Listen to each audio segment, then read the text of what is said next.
We've got to get the notes all down. We've got to get them in the Happy New Year, everybody. It's and the millions that are watching on the World Wide Web. I wish everybody a real prosperous 2014. We are thanking God we're at Kentucky and ready for another SEC season and really excited about it. And our first game will be a big challenge against a very tough Alabama team. It's been a place we've had to go to the last 2 years and play, and it's proven to be tough games our last 2 years. So our players, a lot of veterans on our team, they understand the challenge that's ahead of them. And we had a very good practice yesterday, and we'll have to practice well today to get ready for a tough Alabama team. Some good athletes on that team. They can push the tempo. We definitely need to do a good job in transition defense against them. Really explosive guards. Shafante Myers has the second best three-point field goal percentage in our league, and Daisha Simmons is really pushing the pace at their point guard. So we have a big preparation day today, try to get ready for a good Alabama team and try to see if we can get a victory down there.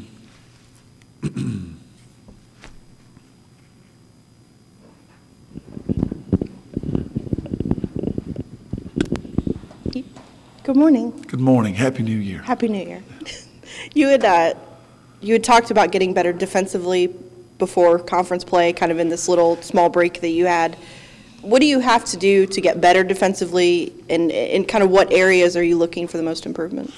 Well, I just think consistency is the thing that I would look for. We have some good players, and we have players that make some plays in the game, but I just still don't feel like from a team aspect we always have 5 players in the right position in executing the correct fundamentals throughout the possession. So it's I think 100% on me as the coach to create an environment in practice where they're held accountable for mistakes, where they have enough reps so they don't make mistakes. And so I just really think it's a product of practice and trying to get there. But we're just not quite as tight and sharp as a team as I'd like for us to be, or we're not as sharp as I think we need to be as a team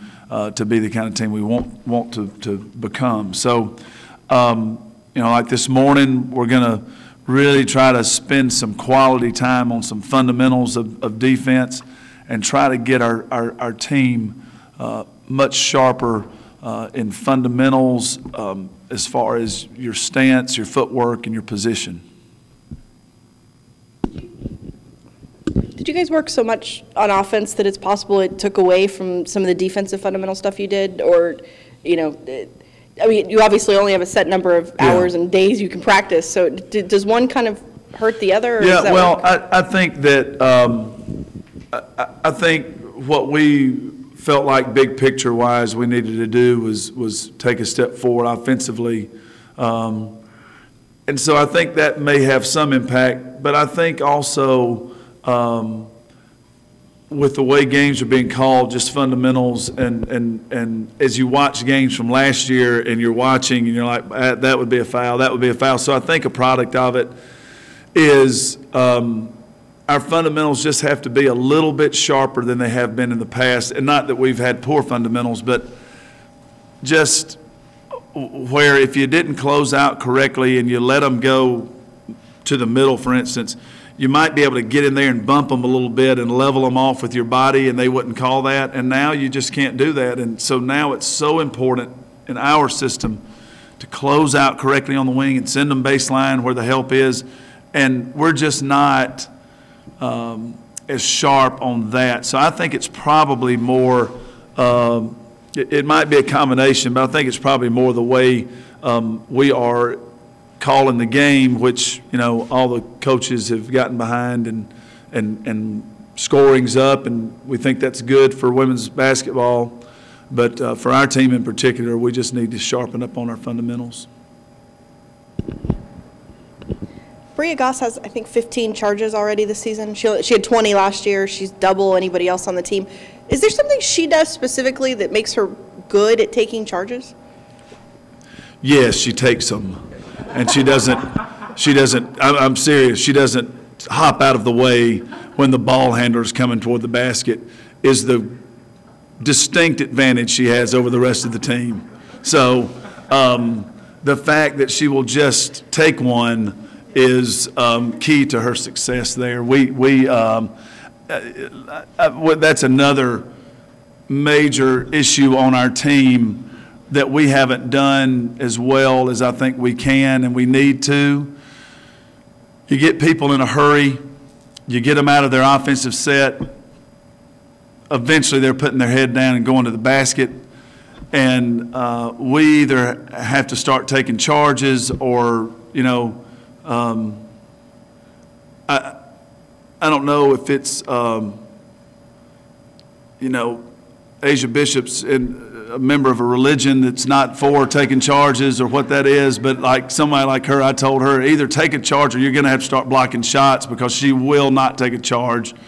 And so you got to make some kind of play there at the rim. You either got to take a charge, which I think is easier to do because that's an easier call for the official than sometimes you block. You know, you think you have one clean and they call a foul. Sometimes you hammer somebody and they don't call a foul. It's just sort of up in the air. So I'm for taking charges, and I think our team needs to do that. It's a little difficult to practice that. You know, you kind of try to balance out how much contact you plan and practice.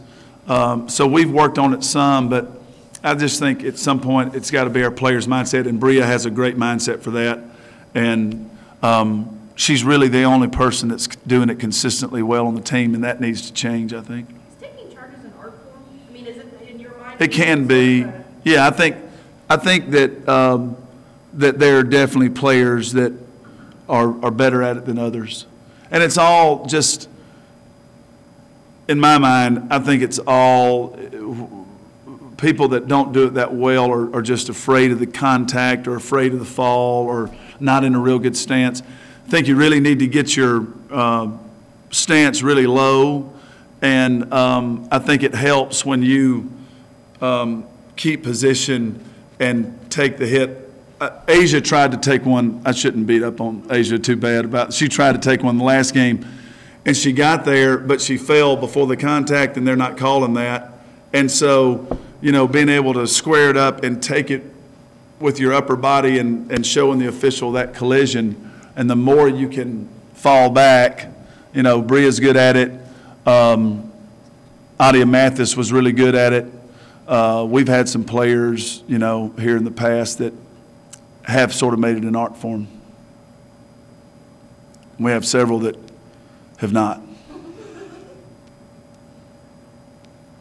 Talked about this a little bit, but can you teach that in any way? I mean, is that something that can be taught? We try to teach how to beat somebody to the spot with defensive footwork, and we try to instruct them on getting low and taking the hit. And I think you can help people get in better position, but people who are really good at it, like I don't think Bria does a good job with it because anything that I've really taught her. I think that people that are really good at it just sort of have figured out how to do it, whether that be before they got here, but I don't know that I'm a great coach at showing them how to take charges. We try to teach, you know, that as part of our defensive fundamentals. Should there be less charges called this year because of the way the games are being called, or has there been any difference in your mind? Have there been less? Should there? I mean, anything about the rule change? No, I think the charge call hasn't changed and shouldn't have. You know, if you are in legal guarding position and, you know, usually you have to be set, they'll tell you that you don't. And so, for instance, sometimes, you know, you're moving your feet and and the player displaces you, and that's a charge. But I don't think they should be anything different this year. Are you surprised by, not surprised, that's the wrong word. There were a lot of question marks about the SEC kind of going forward, a lot of teams with new players, but they've all sort of been in the top 25. And I mean, does the SEC look as dominant as it always has? And kind of what's your take on that moving forward? Yeah, I've been asked this before, and I don't know where I stand as far as the other 13 coaches in the league, but I was always one that when people were saying, I think people have said the league's been weak because we haven't gotten to the Final Four or we haven't won a national championship in a while, and I don't think that's the best indicator for how strong the league is. All right, Connecticut's won a bunch of national championships, and and I think they've been the best team for a while, but I'm not sure that necessarily meant that the Big East was the best conference. I don't think that Final Fours, or I think those identify great teams, and the champion obviously is a great team. But as far as leagues go, when everybody was saying the SEC was down, I didn't see it. I just thought it was a terrific league. We were having players drafted. Players are functioning at a high level in the WNBA and overseas professionally, and the coaching's good. And so I think that it's been consistently very strong, top to bottom, and I think the strength of a league, you really start to look at the middle and the bottom. How good are those teams? And I don't know what it said about us, but we were the champions in 2012, and we lost at Alabama. And Alabama wasn't just some terrible team. They didn't have a great record, but they had really good players, and they played well that night and beat us. So to me, when you're in a league where every game, clearly I think we have a chance in every game, and I think we can win every game with the players that we have. But if we don't play hard and play together, I don't see a team in the league that couldn't find a way to beat you on a given night. And there may be a couple of exceptions there, but I just don't see them. So I think the league's very healthy and strong. Happy New Year, everybody.